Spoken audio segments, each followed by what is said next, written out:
Hello everyone. Today I'm going to show you the workflow I use to start recording guitars for new song ideas.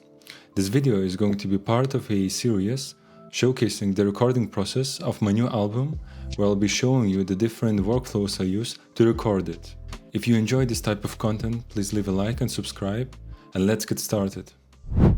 First, we are going to start in my native DAW, Cubase. We will start from a custom template, which I have created for writing new songs. You can create a similar template by first adding tracks or folders which you want to have in your project. So for example, I have a master folder, a riffs folder, guitar lead folder, a guitar rhythm and drums folder, also bass and instruments, and so on. So you just add whichever tracks you want. Afterwards, you can go to File, then save as a template.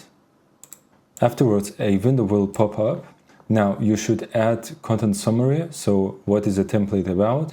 For example, for me it is a simple template to record guitar, drums and bass tracks, and also choose the template category. So for example, in this case I have it chosen as recording. Next, enter the name and press OK.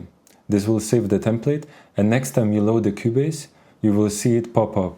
Now I will navigate to a folder called Riffs and expand it. As you can see, I already have an audio track called Riff 1. This audio track represents a riff, a single riff. What I will do now is I will add additional tracks for however many riffs I want to record. So I will do that first and come back. So now I have created several tracks for 3 different riffs. What I will do now is I will record 3 riffs, and once I'm done, I will come back and we will talk about the next step, which is arranging the riffs. Okay, now I have recorded 3 different riffs. Let's have a listen. So this is the first riff.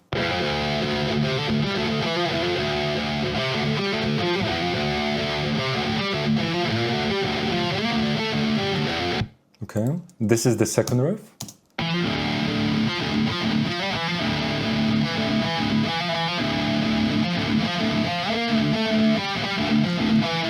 Okay, and this is the last riff.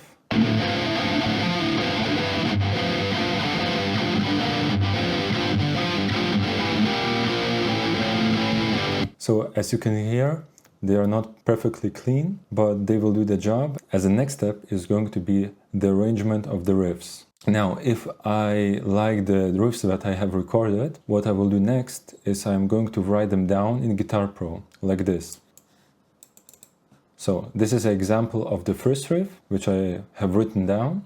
Why do I do this? In case I need to re-record any of the riffs, then I have my sheet music, so I can play them as the riff was intended. And it also acts as a guide for recording drum parts, as I can export this as a MIDI file and import it into my Cubase project. Another nice feature of Cubase is that there is a re-record option, which is located at the bottom. As you can see, this dot, you can click on it and there is a re-record option. So if you do not like the riffs which you have recorded or the takes which you have, you can re-record them and afterwards use this comping tool to create the perfect take. The next step is to think about the composition. For this, I will be using the built-in arranger track. You can add an arranger track by going to the left side, clicking on this plus symbol, then going to more tracks and choosing the arranger track.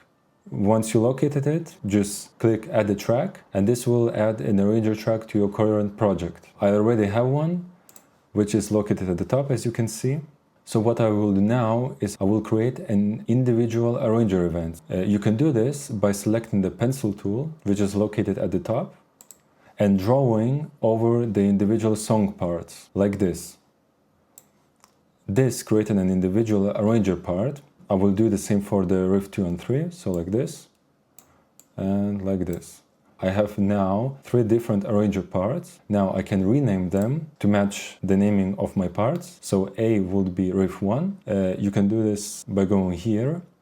To see this, this is the info line. You would have to choose options on the right side and then select show info line. And what you can do now is name them individually. So riff 1, riff 2 and riff 3. Okay, once you have done that, then you can use the built-in arranger editor.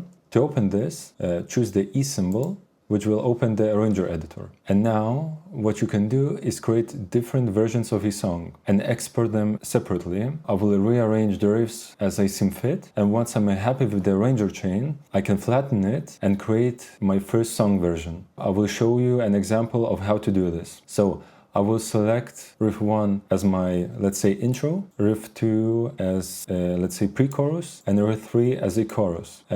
I can also select the repeat count. So for example, I want the riff 3 to repeat 2 times. So I will choose 2 times. And I might also add riff 2 after riff 3, and maybe once more riff 3. Okay, once I'm happy with my chain, I can rename it. So maybe I will name this first maybe version.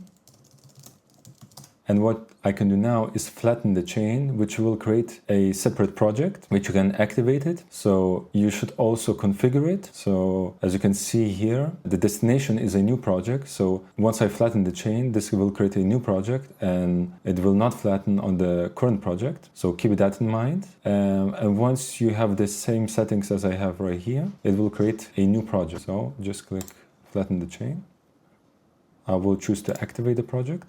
So here we have it. This is my first version of a song. You can see that I kept the arranger's chain. So if I want to rearrange it again, I can do this. Just go to the arranger editor and you can rearrange it one more time and create another version and so on. So this is how you create different versions of a song quickly. So that's it for today. I hope you enjoyed the video. Next time, I will be talking about programming drums, the different techniques you can use to create realistic grooves, and how to write effective drum fills. See you next time.